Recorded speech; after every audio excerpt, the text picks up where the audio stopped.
Maulana Malik Ibrahim State Islamic University is one of the most outstanding Islamic universities in Indonesia, which has obtained institutional accreditation A. This university is located in the beautiful city of Malang, a famous tourist destination city in East Java Province, the Republic of Indonesia. The university has approximately 18,000 full-time students.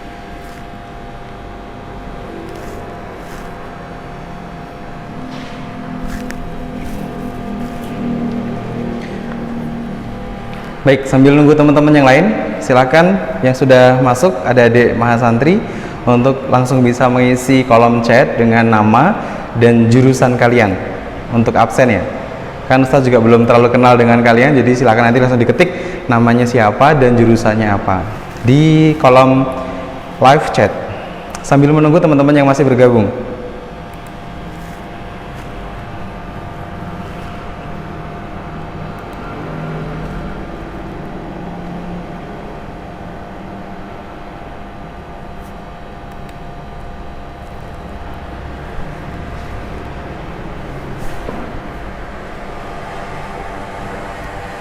Oke, sebelumnya Ustadz mohon maaf ya, sebelum kita mulai Ustadz mohon maaf karena ini kita taklimnya harus streaming tapi off, maksudnya tidak live streaming secara langsung.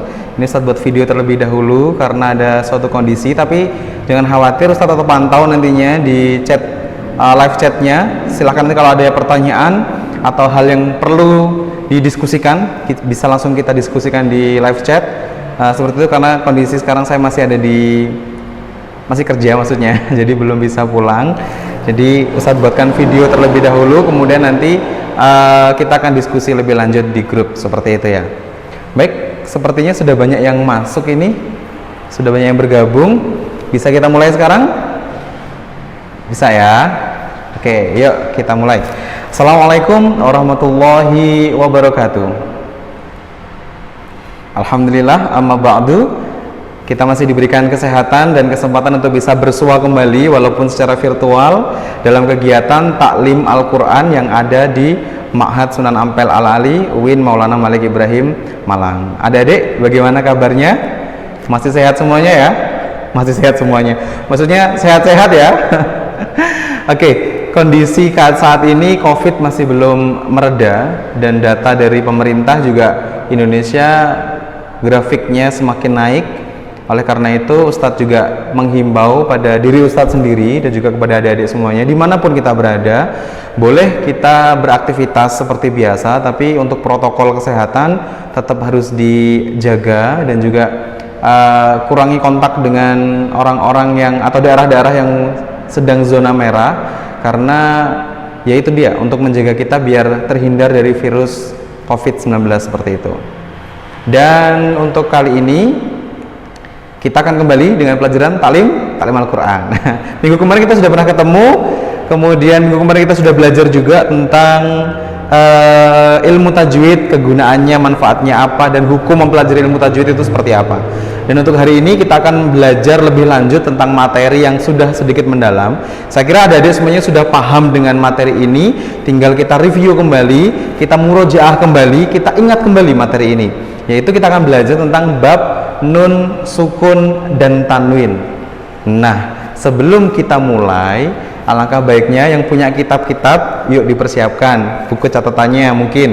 Kemudian jangan lupa juga Al-Quran, minta tolong disiapkan di sebelah kalian. Boleh Al-Quran mushaf seperti ini atau Al-Quran digital. Nanti ada pertanyaan-pertanyaan dari Ustadz biar langsung bisa dicari di Al-Quran, seperti itu.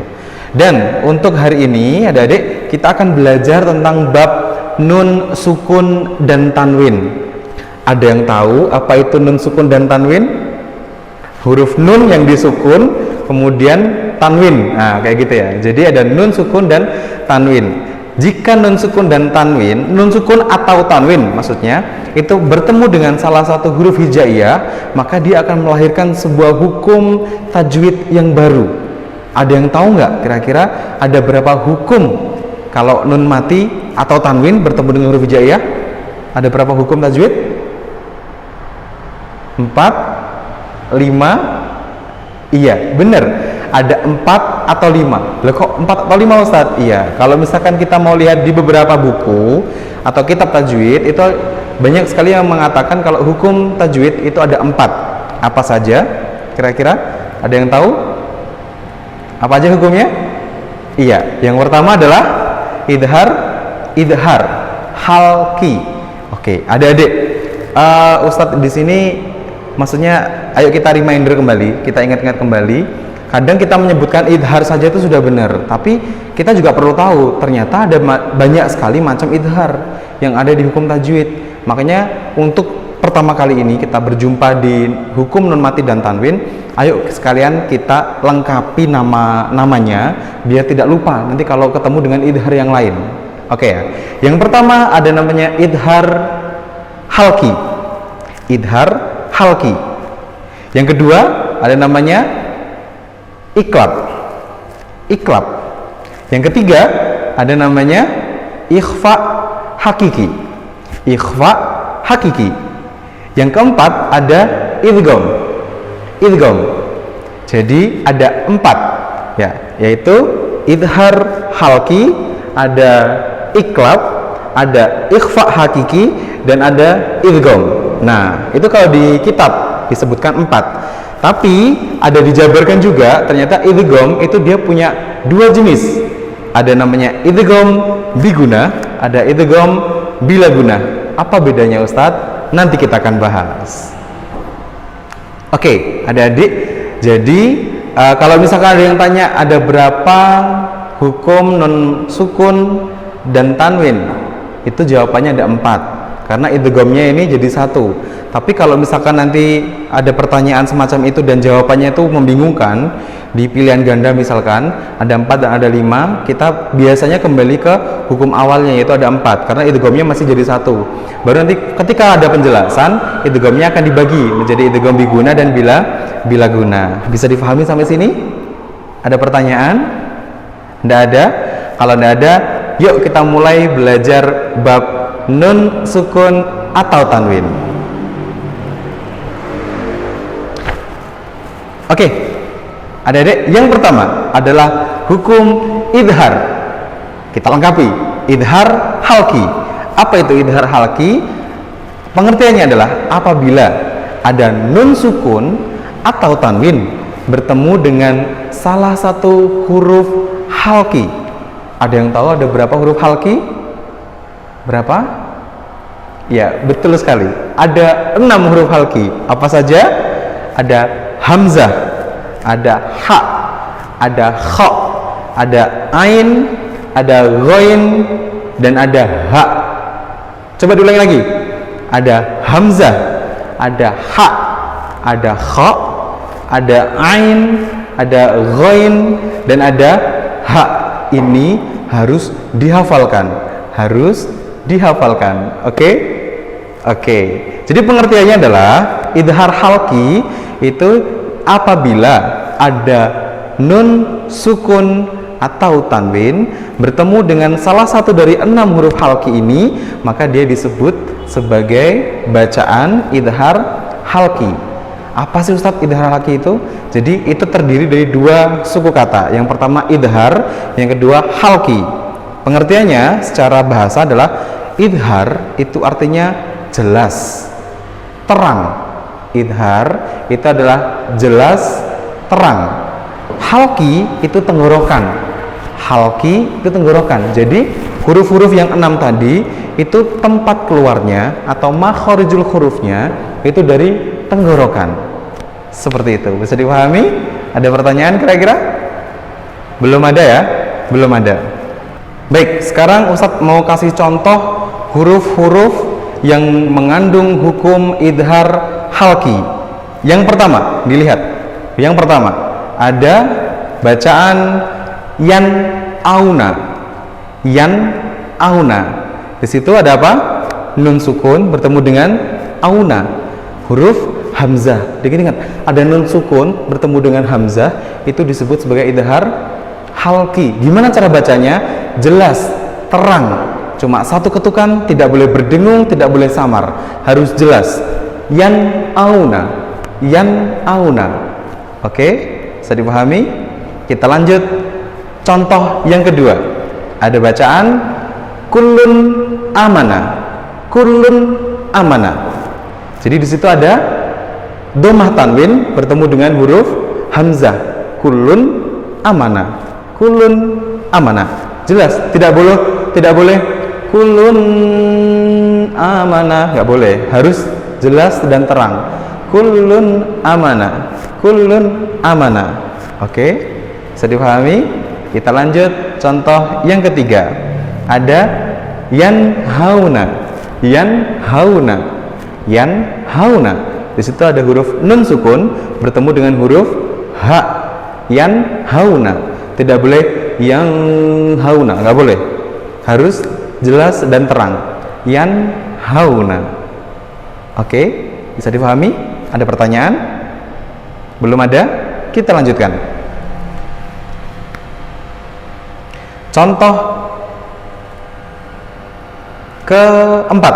Nah, contoh keempat huruf ain ya. Jadi ada min ilmin. Min ilmin. Min ilmin. Di situ ada huruf nun mati bertemu dengan ain. Min ilmin. Tidak boleh min ilmin, nggak boleh. Tapi harus dibaca dengan terang. Min ilmin, min ilmin, kayak gitu. Oke? Bisa dipahami? Kita lanjutkan. Ghain sekarang. Ada azizun ghafur. Azizun ghafur.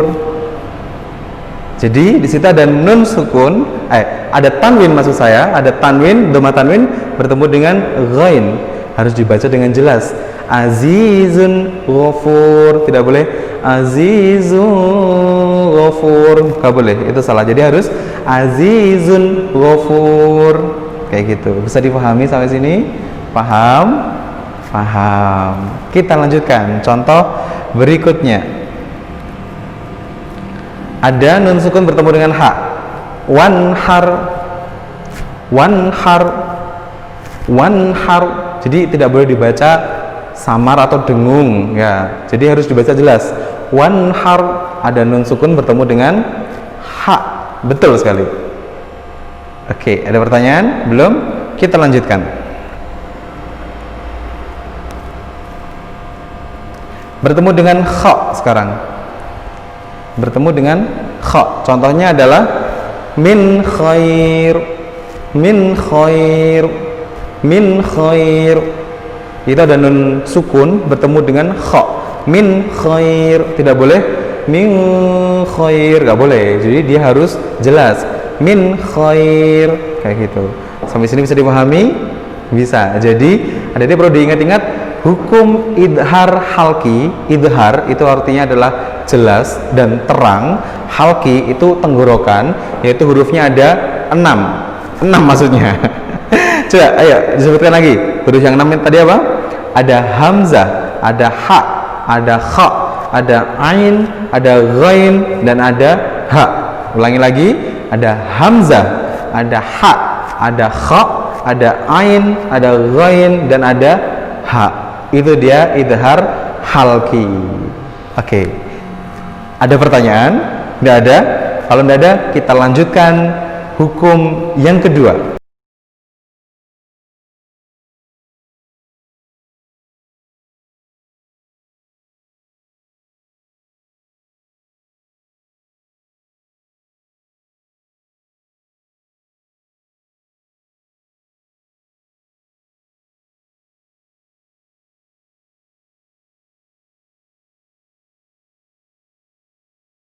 Ada namanya hukum iklab. Iklab. Apa itu iklab? Oke, bacaan yang kedua adalah hukum bacaan iklab. Apa pengertian iklab? Iklab itu apabila ada nun sukun atau tanwin bertemu dengan satu huruf iklab. Jadi iklab hurufnya cuma satu, yaitu hurufnya ba. Hurufnya ba. Cuma ba aja ya, satu aja hurufnya, jadi mudah banget. Jadi ketika ada nun sukun atau tanwin bertemu dengan huruf iklab yaitu ba, maka dibaca iklab. Nah, pengertian iklab itu adalah mengganti suara nun sukun tadi menjadi suara mim. Artinya agak panjang sedikit kalau iklab ya. Jadi mengganti suara nun sukun menjadi huruf mim. Itu sangat mudah sekali. Contoh sekarang. Ayo, kita langsung menuju ke contoh. Baik, sekarang contohnya iklab. Jadi contohnya cuma hurufnya kan cuma satu, jadi mudah banget. Lihat contoh. Jadi ada ambihum, ambihum, gitu. Jadi di situ ada ambihum, harusnya anbihum, nun mati bertemu dengan ba, tapi diganti kan. Jadi nunnya diganti menjadi suara mim. Jadinya harus ambihum, ambihum, kayak gitu. Oke? Ada pertanyaan? Tidak ada? Kita lanjutkan soal contoh yang kedua. Ada alimum bidatin, alimum bidatin, alimum bidatin. Jadi di situ ada alimun aslinya, mun bi. Jadi ada dhamma tanwin bertemu dengan huruf ba, alimun bi, tapi dibaca iklab menjadi alimum bi. Nah, nunnya diganti menjadi huruf mim. Jadi alimum bi, alimum bidatin. Nah, itu dia. Oke, sampai sini ada pertanyaan? Tidak ada ya? Sangat mudah sekali. Jadi iklab hurufnya cuma satu, yaitu ba. Jika ada nun mati atau sukun, nun sukun atau tanwin maksudnya bertemu dengan huruf ba, maka dia dibaca dengan iklab, mengganti huruf nunnya menjadi huruf mim. Itu adalah iklab. Oke, ada pertanyaan? Nggak ada? Bisa kita lanjutkan? Oke, jadi adik-adik kalau misalkan ada pertanyaan langsung ditulis di kolom live chat, nanti kita akan langsung diskusi di situ ya. Oke, kita lanjutkan hukum berikutnya.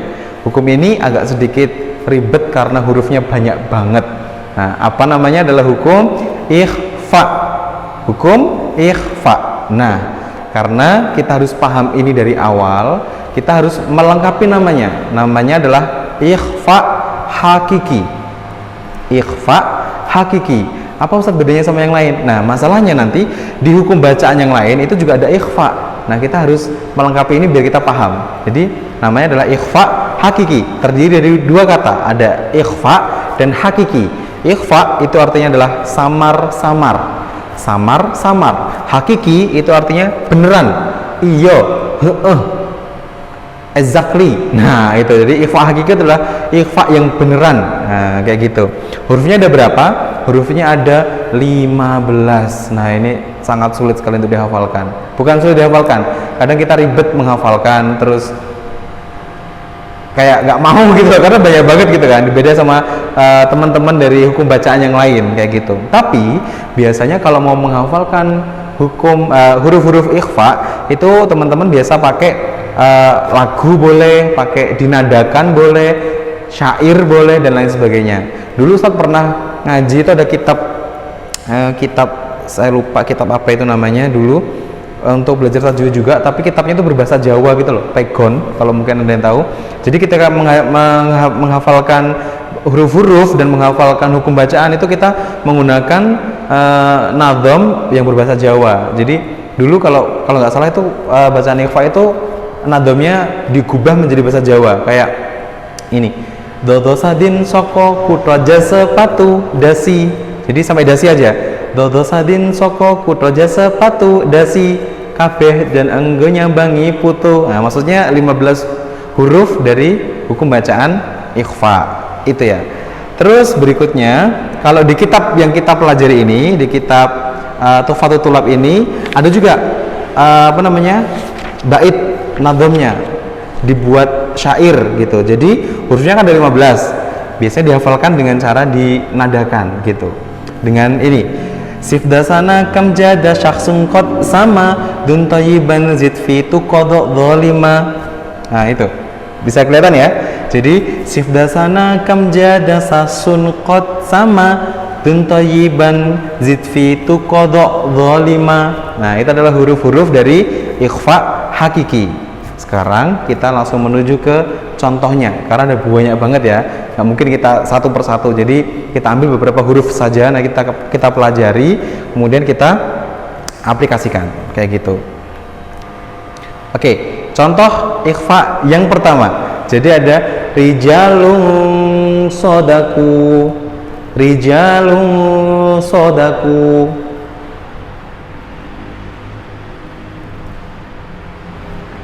Rijalun sodaku. Nah itu berarti apa itu? Ada dhammah tanwin bertemu dengan shad, dibaca ang. Nah, mudahnya ikhfa itu adalah yang biasa kita sebut dengan ang ya, ang ng maksudnya gitu. Jadi rijalun sodaku. Biasanya kalau belum tahu hukum ini, kita akan membaca dengan cara yang biasa aja. Jadi rijalun sodaku, rijalun sodaku. Tapi karena ini kita sudah tahu ikhfa, dibaca samar. Samarnya itu berupa ng tadi. Rijalun sodaku, rijalun sodaku. Bisa dipahami? Sudah? Kita cari contoh yang kedua.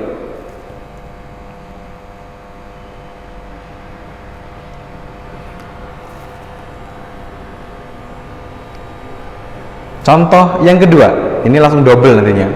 In kuntum, in kuntum, in kuntum. Nah, ada apa aja di situ?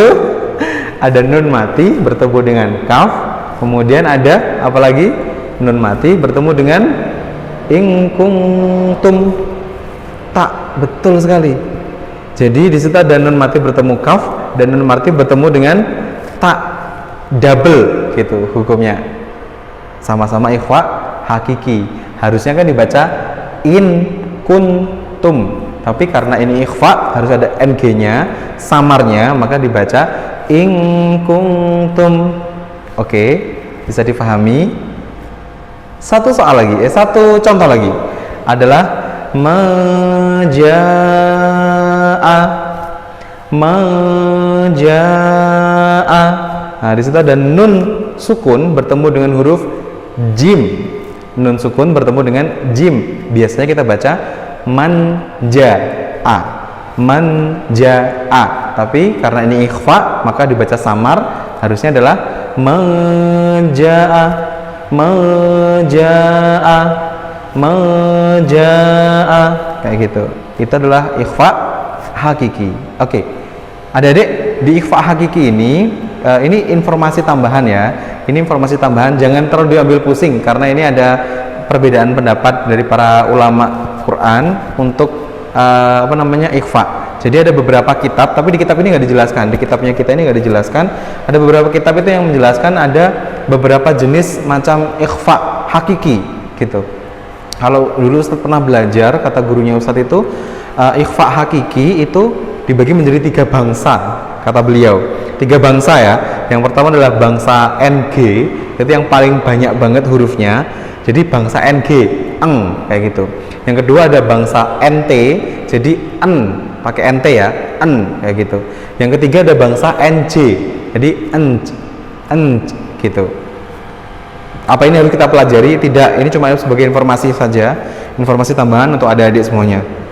Jadi kalau bangsa NG, hampir semua ikhfa itu kita baca dengan NG samarnya. Jadi ang kayak gitu ya. Kemudian yang kedua itu ada namanya bangsa NT. Jadi kita bacanya nggak pakai NG, tapi pakai NT. Gitu. Kata beliau itu ada 3 huruf. Ada huruf ta, ada huruf dal, sama ada huruf to. Ta, dal, dan to. Gitu. Apa Ustaz bedanya? Bedanya kata beliau itu cuma biar memudahkan kita dalam membaca, memudahkan dalam membaca kayak gitu. Boleh pakai NG, juga boleh pakai NT untuk 3 huruf ini tadi. Memudahkan saja gitu. Contohnya adalah yang NT tadi ya, yang huruf ta misalkan. Contohnya anta. Anta gitu. Jadi kita kan bacanya biasanya pakai anta gitu kan, bukan angta. Contoh kalau dalam bahasa keseharian kita angta apa anta. Walaupun ini bukan bahasa Al-Quran ya, tapi kan biasanya kita nyebutnya pakai anta, lebih mudah ya. Iya, untuk mempermudah aja. Jadi biasanya kita membacanya dengan anta, bukan angta. Tapi boleh, angta juga boleh. Yang dal misalkan min dunillah, min dunillah. Nah itu kan ada nun sukun bertemu dengan dal gitu, min dunillah gitu. Boleh menggunakan min dunillah, tapi juga biasa digunakan yang memudahkan untuk membaca itu min dunillah, bukan min dunillah. Sama saja, monggo boleh. Nah, yang ketiga itu ada bangsa NJ namanya. Hurufnya cuma satu, yaitu jim gitu. Contohnya adalah minju. Minju. Nah, minju ini kan kita biasanya kalau bangsa NG itu kan mingju gitu ya, tapi kata beliau untuk memudahkan melafalkan itu pakai NJ, bangsa NJ, makanya minju gitu. Terus yang mana Ustadz yang benar? Semuanya benar, yang penting kita bisa membaca dan menengeri itu mengetahui kalau hukum bacaannya itu adalah hukum bacaan ikhfa, seperti itu, ikhfa hakiki. Sampai sini ada pertanyaan untuk ikhfa hakiki? Tidak ada pertanyaan? Oke, kalau tidak ada pertanyaan, kita lanjutkan ke hukum yang terakhir.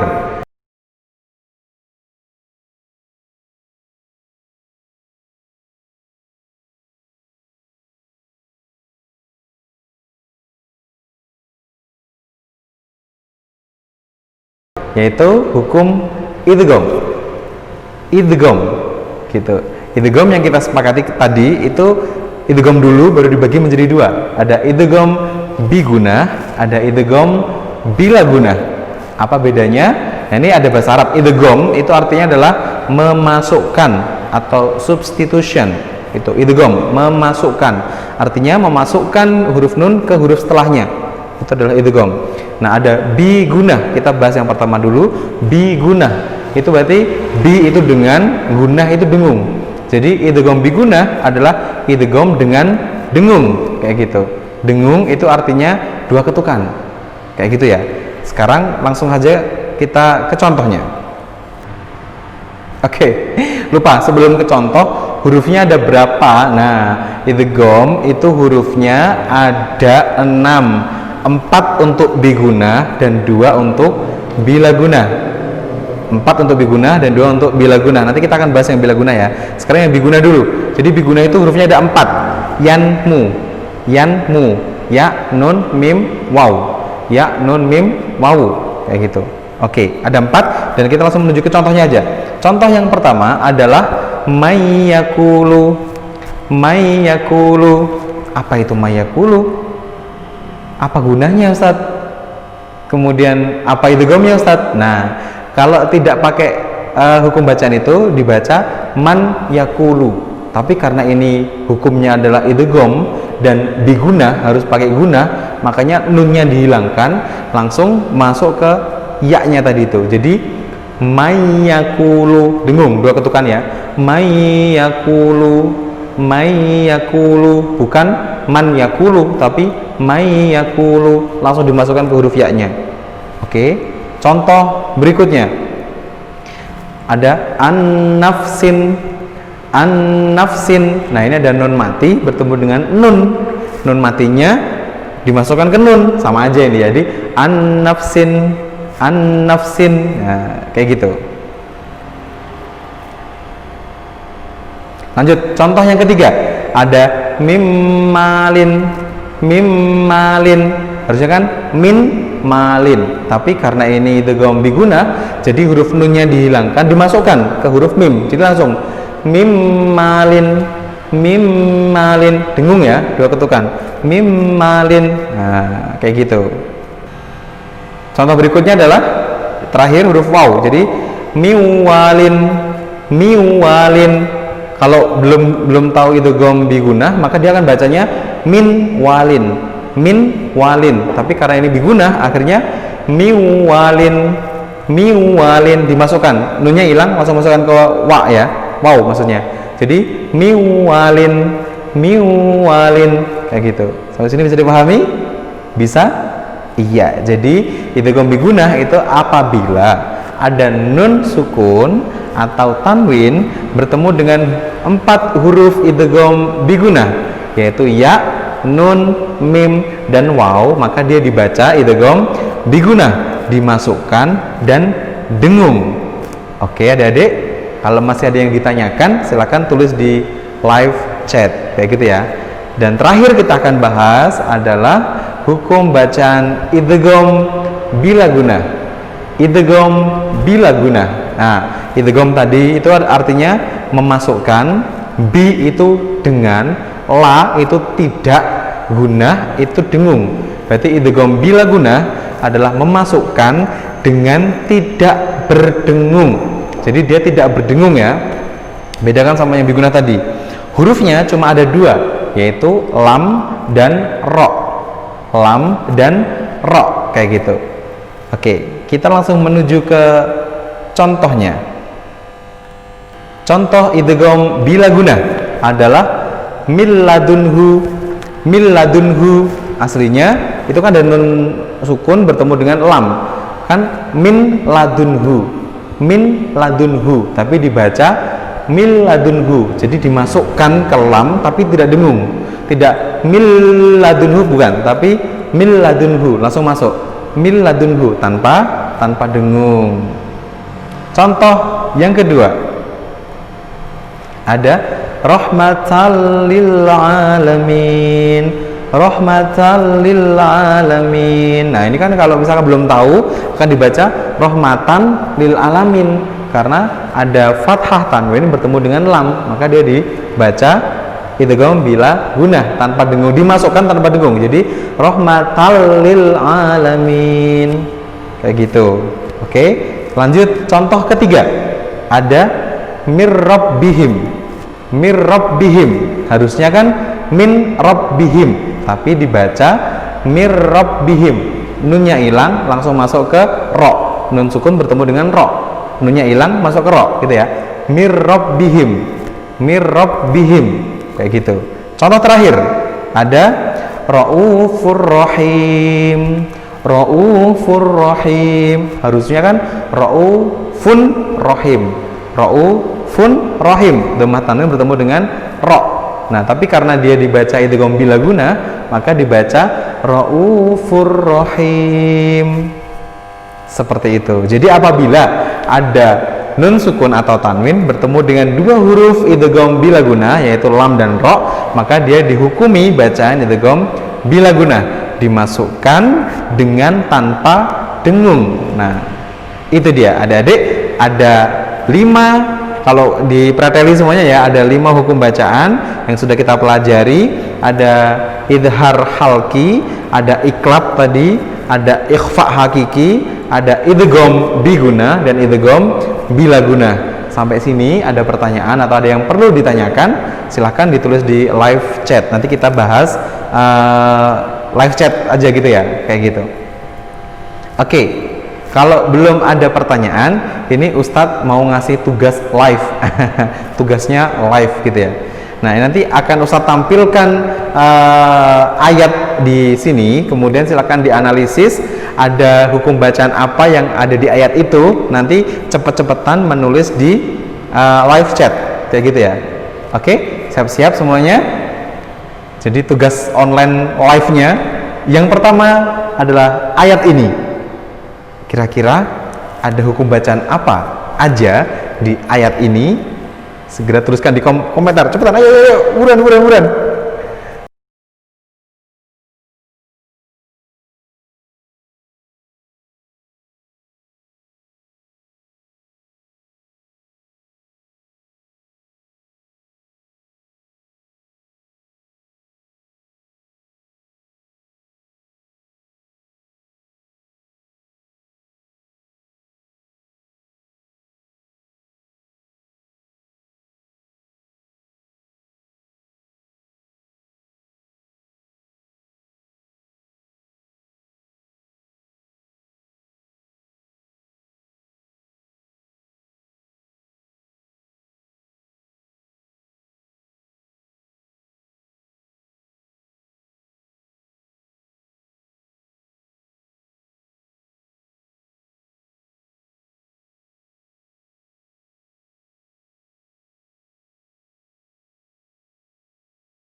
Oke, contoh yang kedua, ada ayat ini ada hukum bacaan apa saja, segera tulis di kolom komentar. Yuk, ayatnya ini, hukum bacanya apa saja?